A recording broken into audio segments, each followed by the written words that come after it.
everyone, how are you today? I'm happy to see you again in Easy English class.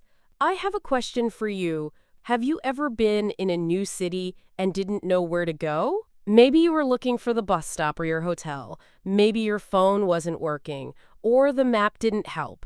And suddenly, you had to ask someone, a stranger, in English. That moment, I know it well. You feel nervous. You start thinking, what should I say? What if I say it wrong? What if they answer too fast? And so, maybe you stay quiet. You try to figure it out yourself. But deep down, you wish you could just ask. If that sounds like you, then this video is for you. Today, we're going to talk about one simple but important thing: how to ask for directions in English. Not just the words, but how to feel calm and confident when you say them. We'll look at short, natural conversations, and I'll explain every word step by step. So don't worry, I'm here with you the whole way. Here's something you might not know. In English, we usually don't say, "Where is the bus stop?" That's okay, but it sounds a little too direct, a little cold. Instead, we say, "Excuse me, could you tell me how to get to the bus stop?" Or, "Hi, do you know where the nearest bus stop is?" It's longer, but it feels softer, more polite, more natural. That's what we're learning today. How to ask for help the way native speakers really do it. Kindly, clearly, and with confidence. In this video, Marco and I will show you 3 real situations. You'll hear me ask about the bus stop. Marco will ask about the subway. And then I'll ask about a street. Just normal, everyday things. And after each conversation, I'll slow down with you. We'll look at every word together like 2 friends going through a map. I'll explain what it means, how else you can say it, and how to remember it. You don't need to be perfect. You just need to be curious. And you are, because you're here. Let me ask you something. Have you ever asked for directions in English? Did the person understand you? Did you feel okay or a little scared? Tell me in the comments. I'd love to hear your story. So deep breath. You're doing better than you think. Let's walk through this together, one conversation at a time. Let's talk about how to ask for directions in real life. You're in a new city, right? You're walking down the street, and maybe you're not sure where to go. You look at your phone, but something feels confusing. So what do? You need to ask someone. That's what today is all about. How to ask clearly, kindly, and with confidence. Now, here's something that helps. You can think of your question in 3 simple parts. First, how to start the conversation. Second, how to ask your question. And third, how to understand the answer and reply. Let's start with how to begin. In English, we almost always use a soft opener before a question. Something like, "Excuse me," or "Hi, sorry to bother you." These little words help a lot. They show that you're polite, that you're not just jumping into a question. People respond better when you start this way. So always begin with something kind. Then we move to the question. There are many ways to ask, but don't worry, I'll give you 3 that are very natural and easy. Number 1. "Excuse me, could you tell me how to get to the bus stop?" This is my favorite one. It's very polite, very clear. Number 2. "Do you know where the bus stop is?" Still polite, but a little shorter, great for quick conversations. And number 3. "I'm looking for the bus stop. Is it far from here?" This one is more relaxed, more casual. You can use it when you're already walking and just want to double check. So, which one should you use? Honestly, it depends. If you're speaking to someone older or in a formal place, use the first one. If you're just asking quickly on the street, the second or third is great. All 3 are correct. You're not wrong with any of them. The main thing is to speak with a friendly tone. Now, once you ask the question, you'll get an answer. That's the part that makes many learners nervous. I know. What if they speak too fast? What if they use words you don't know? But here's something to remember. Most people use the same small group of phrases when giving directions. Things like go straight, turn left, take the second right. It's just around the corner, or you'll see it on your left. These are short, clear, and used almost everywhere. Once you learn them, you'll start to hear them all the time. So don't panic. And if you don't catch something, it's okay to ask again. You can say, sorry, could you repeat that? Or can you say that more slowly? People understand. They usually try to help. And here's a tip. You can even repeat part of what they said, just to check. Like, turn left at the corner, or 2 blocks then, right? That shows you're listening, and it helps you remember. Finally, after they give you the directions, always say thank you. A warm thank you so much or thanks a lot is perfect. You can even add, that really helps, or I appreciate it. And then, if you want to be extra kind, say something like, have a nice day. It's a small thing, but it leaves a good feeling. So, to review, start with a polite opener, ask your question clearly, listen for simple direction phrases, and always thank the person. That's it. You don't need big grammar. You don't need fancy words. You just need real English. Friendly, simple, and clear. And that's exactly what you're learning right now. In the next part, Marco and I will show you a real conversation. I'll ask for directions, and then we'll go through it together. You'll see how natural it can sound and how easy it can be when you know what to listen for. Ready? Let's go. Let me ask you something. Have you ever asked for directions in English? Did the person understand you? Did you feel okay or a little scared? Tell me in the comments. I'd love to hear your story. So deep breath. You're doing better than you think. Let's walk through this together. One conversation at a time. Dialogue 1. Excuse me, could you tell me how to get to the bus stop? Sure. Walk straight for 2 blocks, then turn left. You'll see the stop on your right. Thank you so much. You're welcome. Have a great day. Okay, let's look at the first sentence. I said, excuse me, could you tell me how to get to the bus stop? When you say, excuse me, you're not just asking for attention, you're also being polite. You're saying, sorry for stopping you, I know you're busy. It shows respect, and that's important when you're talking to someone you don't know. Then comes, could you tell me? This is a very polite way to ask for information. You might already know the word can, like, can you help me? But could is a softer version. More polite, more gentle. It's like saying, if you have time and you don't mind, could you? And that makes people more willing to help. And how to get to the bus stop. That's the main part of your question. You're not asking where the stop is, you're asking how to get there. That's the English way of saying it when you want directions. You could also say something like, do you know where the bus stop is? That's a bit shorter and still polite. Or if you're more relaxed, I'm looking for the bus stop. Is it far? That one feels a little more casual. It depends on the situation and how comfortable you feel. Now let's look at Marco's answer. Sure. Walk straight for 2 blocks, then turn left. The word sure is just a friendly yes. Then he says walk straight. That means go forward, don't turn. Just continue going the way you're already facing. And for 2 blocks. In many cities, a block means the space between 2 streets. So when someone says 2 blocks, they mean go past 2 streets. It's a common way to explain distance in North American cities.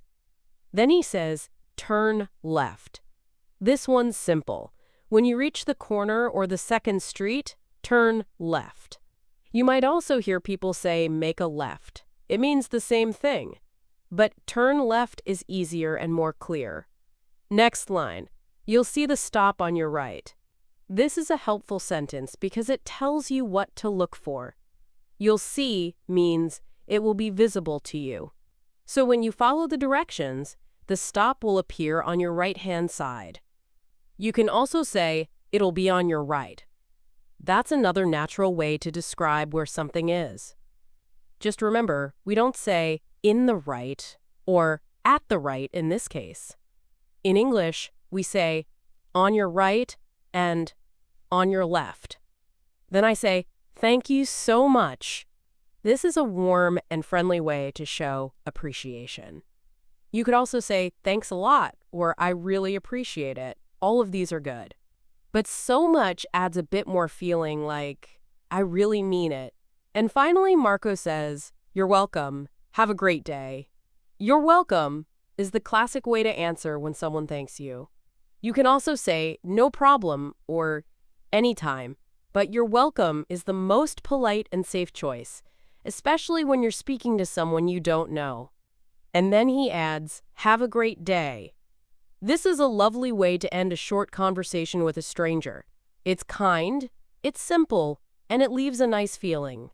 You can also say, have a good day. Both are very common. So let's listen again. Excuse me, could you tell me how to get to the bus stop? Sure. Walk straight for 2 blocks, then turn left. You'll see the stop on your right. Thank you so much. You're welcome. Have a great day. So now you see that short little conversation is full of real, natural English. Each sentence has a purpose. Each word is helping you sound kind, confident, and clear. And the best part? You don't need perfect grammar. You just need to try. People will understand you, they'll help you. And the more you practice, the easier it becomes. Ready for the next one? Let's move on to Dialogue 2. We're going to ask about the subway station this time. Let's go. Dialogue 2. Where's the nearest subway station? Hi, do you know where the nearest subway station is? Yes, it's just around the corner.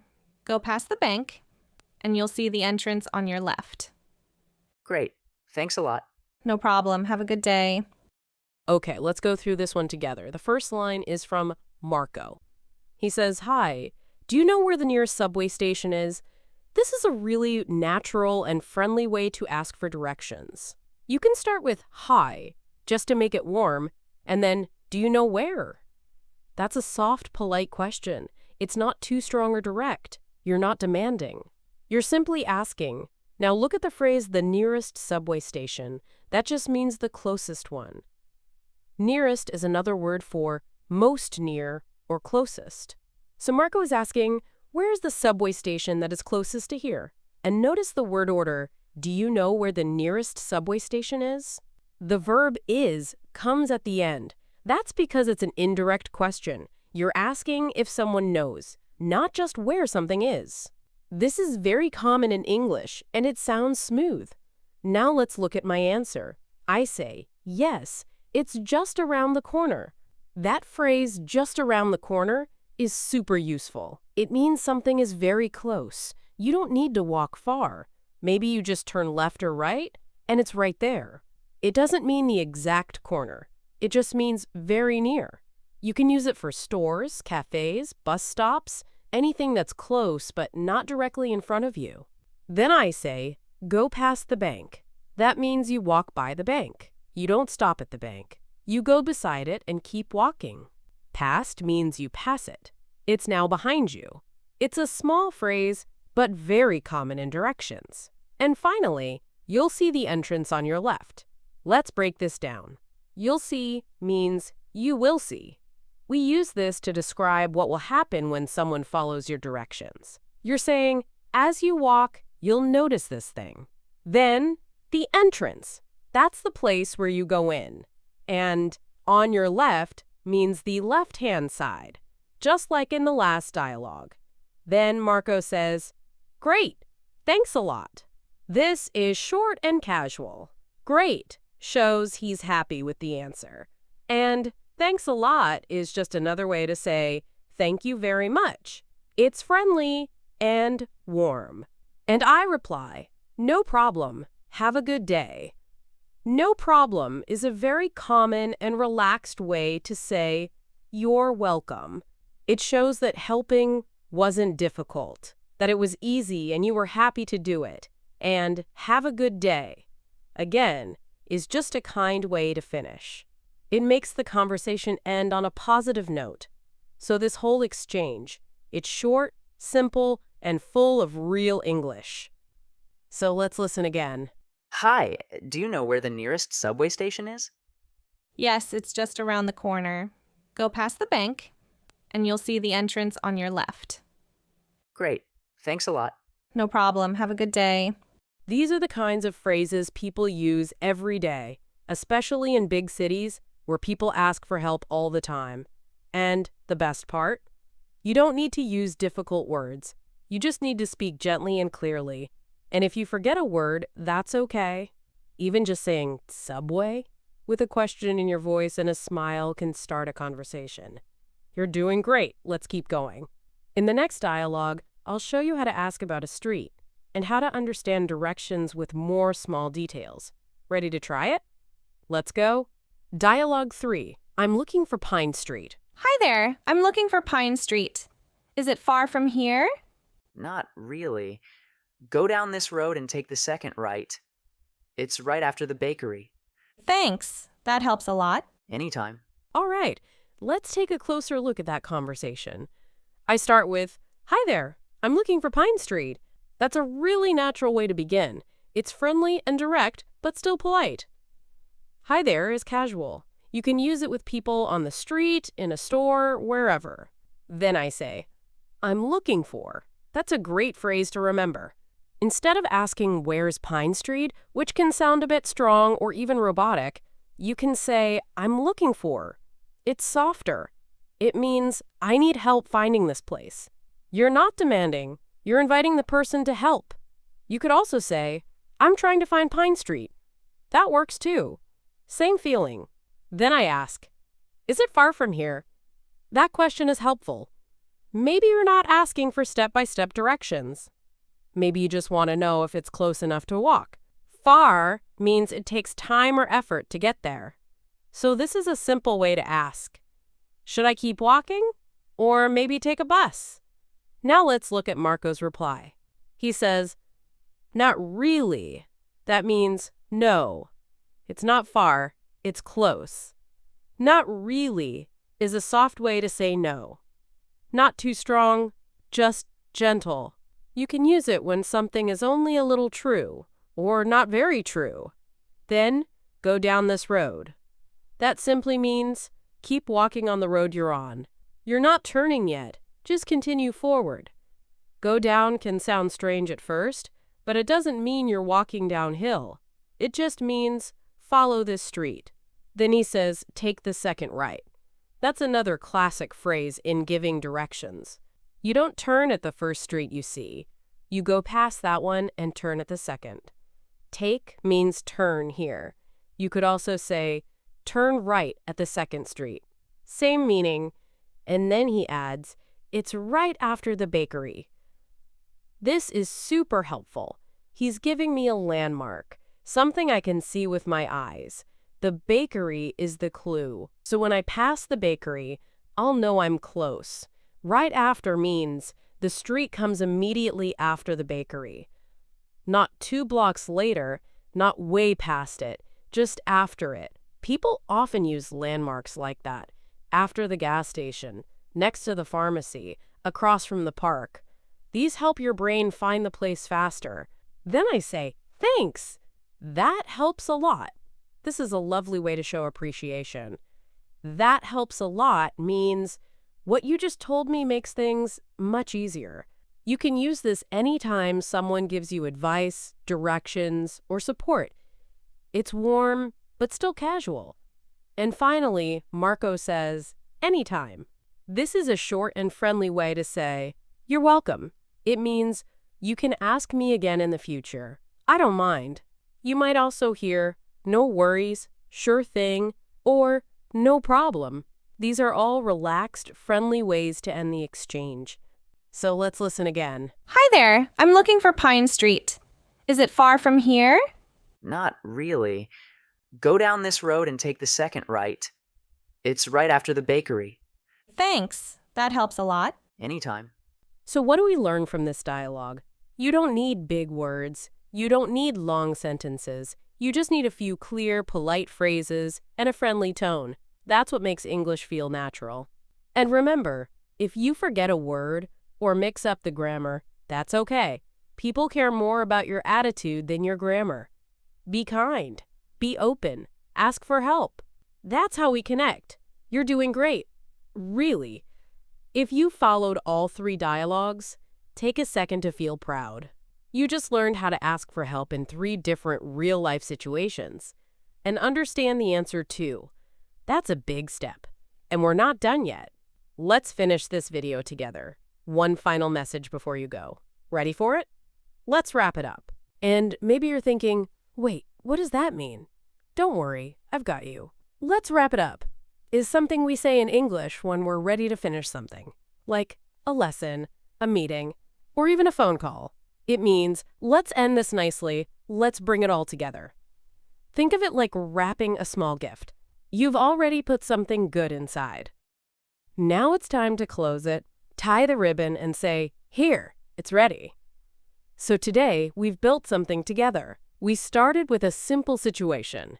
You're in a city, and you need help.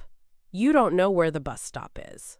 Or maybe you're looking for the subway, or trying to find a certain street. It's something that happens to almost everyone, even native speakers sometimes. The difference is, when you're learning English, even a small question can feel like a big mountain. But here's the good news. You don't have to climb that mountain alone. In this lesson, we walked through it step by step. You learned how to begin, how to say, excuse me, or hi there, to start the conversation in a friendly way. That matters more than you think. People are more likely to help when they feel respected and safe. You also learned how to ask in different ways. Not just, where is the bus stop, but softer, more natural phrases like, could you tell me how to get to the bus stop? Or, do you know where the nearest subway station is? Or, I'm looking for Pine Street. Is it far from here? These are real sentences people use every day, and now they're part of your English too. Then we moved on to listening, understanding the answer. That part can feel scary, I know. Someone speaks back to you, and maybe they talk fast or use words you didn't expect. But today you learned some of the most common things people say. Go straight, turn left, take the second right. It's around the corner. It's across from the bank, or you'll see it on your left. These little phrases, they're the secret keys. Once you know them, you start to recognize them everywhere. And most of all, I hope you felt one big message from today's lesson. You don't have to speak perfect English to ask for help. You don't need long sentences or big words. You need to be clear, you need to be kind, and you need to try, even if you forget a word. Firstly, even if your grammar isn't perfect, even if your voice shakes a little, it's okay. When someone sees that you're trying, that you're being polite and brave, they'll usually want to help. They'll slow down. They'll repeat. They'll smile. And that's how real communication begins. So here's what I want you to remember. You now have the words. You've heard the conversations. You've walked through the explanations with me. You know what to say. You know how to listen. You are ready. And yes, you'll need to review. You'll need to practice. That's part of learning. But now it's inside you. You don't have to start from zero again. This is yours now. Before we finish, I have one more thing to say. If you ever feel lost, not just in a city, but in your English journey, I want you to stop for a second and breathe. You're not failing. You're learning. Learning isn't fast. It's not perfect. It's not always easy, but it's real. And step by step, it takes you forward. You don't need to know everything. You just need to take the next step. And you just did. You finished this video, you listened, you learned, and you stayed with me until the end. That's something to feel proud of. Really proud. So let's wrap it up. Not just the video, but the feeling. Let's close it with kindness. Let's remind ourselves that we're doing better than we think. Because you are. You really are. Come back tomorrow. We'll be waiting.